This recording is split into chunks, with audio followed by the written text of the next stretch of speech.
Good afternoon, church family. As you can see, our midweek recap's looking a little bit different this week, and hopefully in the future, this is kind of what we'll do. Is instead of just getting my take on the sermon from this past Sunday, we're gonna pull some other people in and kind of get some of their feedback, maybe some what they felt like, or some questions they had from that. And so to start us off, again, my name is Pastor Bruce. I'm the lead pastor here at Antrim BIC, and with us today, I have Jason Barthlow, our worship pastor here at Antrim, and we're going to dive into the sermon from this past Sunday, which finished out our series on Better Together, and it was all about connecting together. Good series, Bruce. Six good weeks. Very engaged in this connections. It's near and dear to my heart. And when you started off this week, I was really brought into a place that felt familiar to me. You told us a story about going into a stadium and feeling like you had no clue what was going on, and how that made you feel like you're on the outside of things. And I thought to myself, I frequently find myself in a situation where I'm trying to figure out what's going on. Um, that's just my normal reality, I think. You just kinda act like you know what's going on and Yeah, go that's along all with it. being a pastor, I think. Yeah, that's what we do. We try to make it look like we know what we're doing, and managing a bunch of people and a lot of opinions, which I know you never Right. get any opinions No, in your no, job. we don't have Yeah, opinions about yeah, music. yeah. No, So, anyhow, it was really great message about connection. You touched on all the different topics for the past different series, tied together well. But, I really like how you hinted on how it feels to be an outsider, and I remember when I first came to the BIC, how I had struggled with connecting. So, but they made effort to include me when I go to different leadership meetings, and I really appreciated when they made that sort of effort. So, I think given that experience, that's a really good thing for us to really talk about is how we can make an effort to include people on the outside. So, had a couple questions for you though.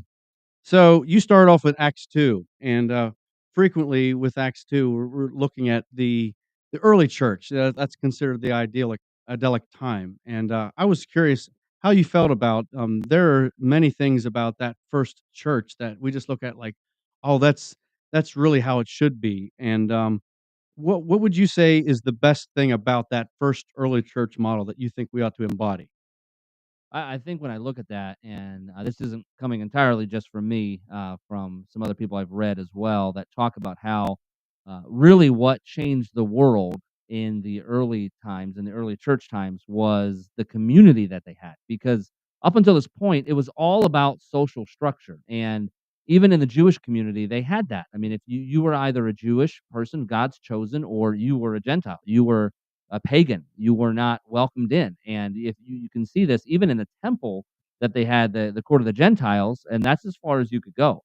If you were not Jewish born, if you were not part of the Jewish people.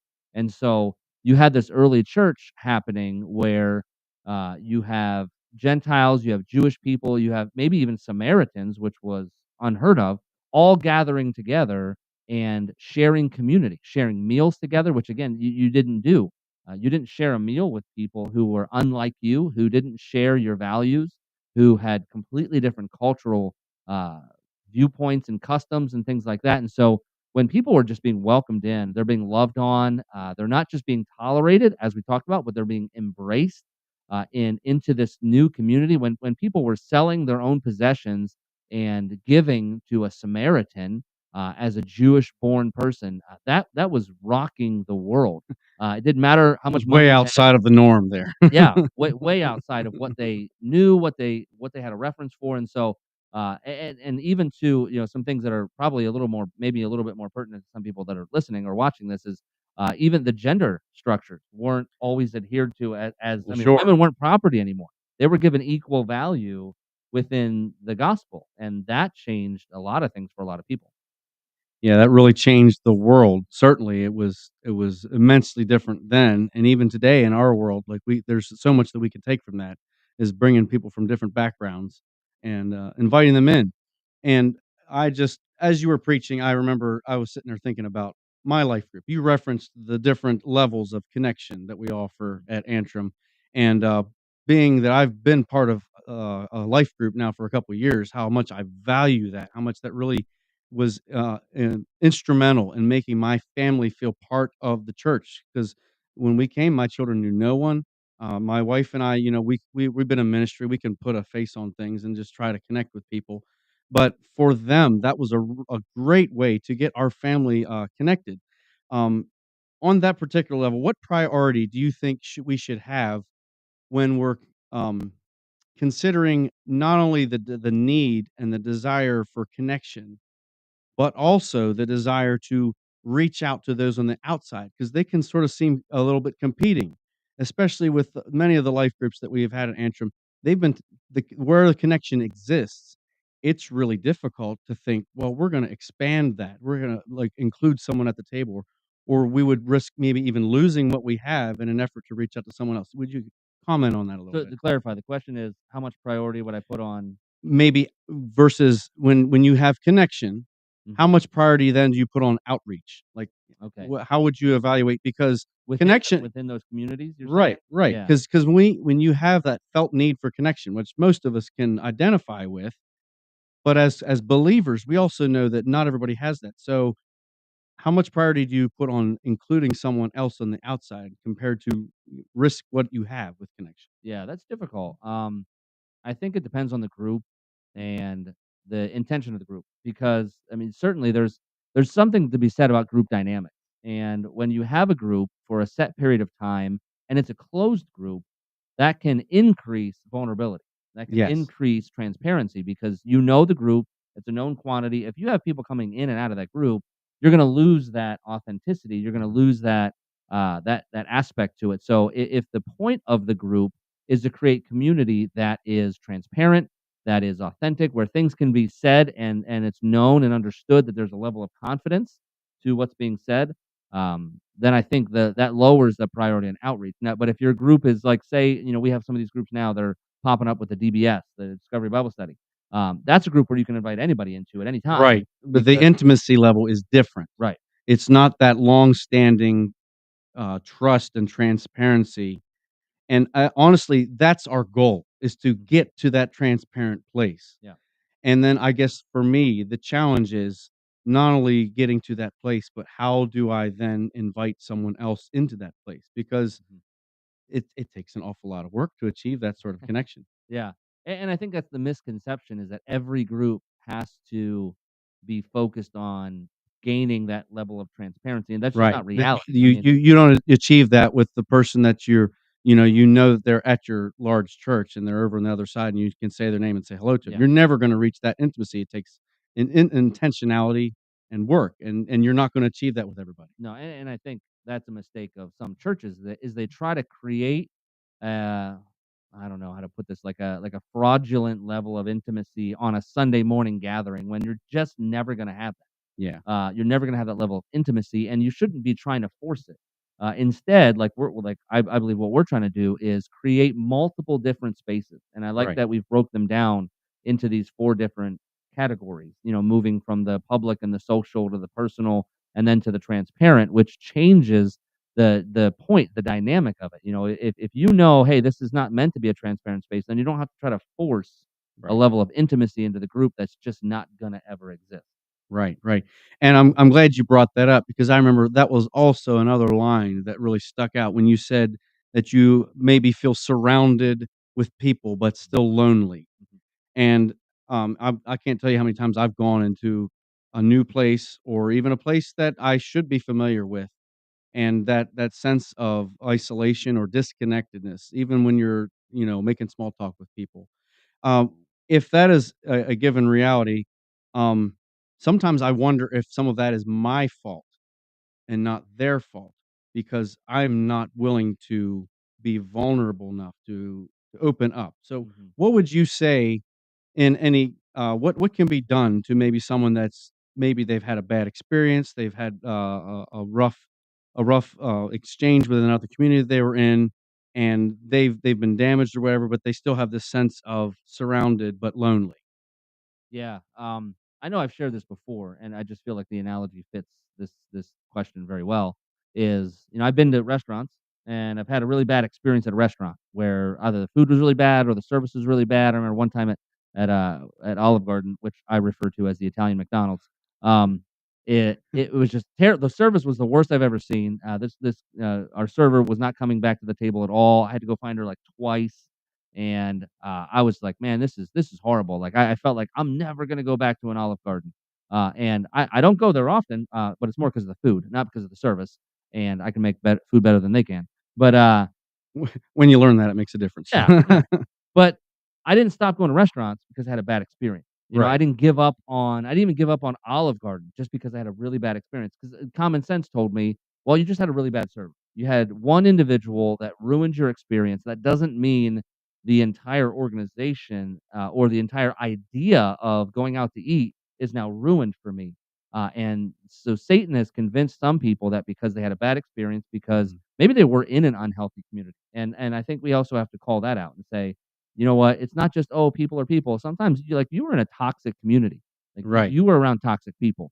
And I've been there. I've been in those. And I wouldn't encourage somebody, well, just be more vulnerable and try to make it Right. work. Right. Right. Sometimes you just need to get out of a toxic environment, and find people who share your values, people who share their love for Jesus That's and right. have a common goal and Which surround. is extremely important to have that as a central point of unity, as you pointed out as well. Yeah. So, Whether that's a hobby group, whether that's, just gathering people, whether it's, getting like I like going to the men's huddle because we all understand why we're there. Nobody there right. is there to be an expert in the Bible or, or Mhm. to impress everybody with their knowledge, but just to share as men, how we're engaging with the scripture that's in front of us. Right. Right. And I would say that, even if you've had a bad experience, if you can dare to have the courage to connect and then you experience that healing, well, then you can even on the other side come and, let's just use the restaurant analogy again. When you see that server with giving bad service, well, maybe there's no excuse for that, but maybe you can also see, well, this person, maybe they're hurting. They have their own issues. I can tell you just from working in that industry that can be just a difficult thing, but hurt people tend to hurt people. Mhm, And whenever you've experienced healing, well, that increases your capacity to reach out to those who are hurting as well. mhm, So, but again, like you pointed out later in the sermon, how making that connection with people that you have that shared core value, that unifying facet, that thing that we share. And ultimately, church, it's Jesus Christ. He mhm. is the point that we connect on. He's the point that everything that we have is connected there. And if you don't have that connection, there's simply going to be places where we have to walk away. Yeah. So, um, Yep. so I felt like that was a great, way to end the last, week of the message, and so, Bruce, I don't know if there was anything else that you wanted to throw in, but I touched on most of the things that I wanted to ask about for your. Yeah, I would just encourage people, and I'm sure you would affirm this. That is kind of what one of the points I made near the end of the sermon is. You look at that levels of connection, and if you weren't there, and if you didn't have the handout, like you watched the sermon online or you listened to it, and you were wondering what I'm referring to as for the handout that was in the bulletin that had the levels of connection, we can email that to you. We can get that to you. Probably would have been smart to even put that up on the screen here, but we didn't think about that, or I didn't Yeah, think about that. But um, being smart is hard. yeah, we can get that to you so that you know what we're talking about. But basically, what it is, it's a breakdown of each ministry, every ministry that we could think of here in the church that we offer or that we're tied to or that we host. Not things that happen here outside of the church that we're not a part of, but things that are Antrim ministries or Antrim events. And we broke them down into these four categories of public, social, personal, and transparent. And I would strongly encourage you as you look at that to, like we said, from right to left, so kind of backwards from how we read. We should have one transparent connection, two personal connections, three social connections, and four public connections. And if you don't have that, then ask God, like, what step is He encouraging you to take in making that transition, in joining a group? I had a great Mhm. conversation with someone this past week that was like they wanted to take that step. They were, they God was moving in their life. They want to take a faith-filled risk step. And so they asked, like, "Hey, I want to dive into this. Where do I start?" And it was great conversation. Love to have those with people because it shows this, there's willingness, this desire to follow through on what God is speaking and wanting to step out in faith into that. So if you're in that place and you want to take a step of faith, maybe it's you want to join a Sunday school class, you just don't know where to start, you don't know which one, or you've heard about the men's huddle and you're like, hey, that'd be really great. Or maybe it's like, hey, I'd love to do a huddle, but I'm all the way over in Waynesboro or I'm all the way over Yeah, in Mercersburg, and that's too long of a drive for me to go to you can Greencastle. always start a new one. Yeah, absolutely. They're easy to do. You don't need a Bible degree to do it. We use Discovery Bible Study, which anybody can do. Anybody can lead a Discovery Bible This is study. true. You just have to have a space and be willing to host some people to come over. And I know we've talked a lot about men's huddles, but I just Yes, want to point out, like, women can do this too. It's not like absolutely. this thing to do a huddle. We often are fixated on men because men don't often think about their social needs and their Yeah, connection needs, and women tend to do that more naturally, but women still require it, and of course, women, please, feel free to find others to connect with and start a huddle up if you want to, and I would say if you're looking at those list of 4, those different levels of connection, and take the one that's closest to public. If you're afraid about getting involved, just take the one closest to public and try to add one to it, and then take the next step over and try to add one to it. And so if you need an approach or a strategy for that. So, yeah. but I I love that God is connecting us. I've heard a lot of positive feedback on people that are, there's a hunger here at Antrim for amen. connection, and I love that. I love to see it, love to hear about it, and so I would encourage you, like, if you're feeling that pull, if you're like, I feel like God's telling me to start a group, but I'm just not sure if people will come. There are people that want to connect, and so in the absence of, we're currently hiring a connections pastor, but before that person arrives, before God brings them here, Yep. we're going to do everything God we has someone can. ready. Yeah, we're going to do everything we can to help you get connected, and so don't wait until we have a connections pastor to connect. Whatever we That's can right. We're do to not help you. waiting on any particular person because God's called us to connect today. Yeah, Um, and I'm just really looking forward to see how that unravels. Like you said, people are hungry for connection here at Antrim. We don't need to wait for anybody to tell us to give us permission. So yeah. Well, this is a great test run on our new podcast style midweek recap. Hope you enjoyed it. Thanks, Jason, for joining us. sure thing. Are you Uh, you already have a list of people that you're thinking about inviting over for dinner this month? oh yeah, I have a list of people whose houses I want to invite myself to. I was already successful Sunday, so we're gonna keep that ball rolling. You talk about food, so people tend to brag when they make something well to you. Yes, It's so, yeah, I have a few lists that I'm hoping to bring on, but I'm looking forward to that encounter dinners this week, so yeah. I or mean, this literally, podcast, Jackie so. and I have a list of people that we're like we gotta invite these people over to the house. So now that we have a house, so but I want to That's encourage great. you, if you're not already connected to Antrim, we'd love to have you 8 o'clock a.m. on Sundays for our more traditional service, and 10:45 for our more contemporary service. Right in the middle of that is at 9:30. We have our Sunday school hour. We'd love it to have you join us for that. And again, if you need help finding a Sunday school class to try because you're not currently plugged into one, we'll help you with that. But we'd love to see you on Sunday. God bless you all, and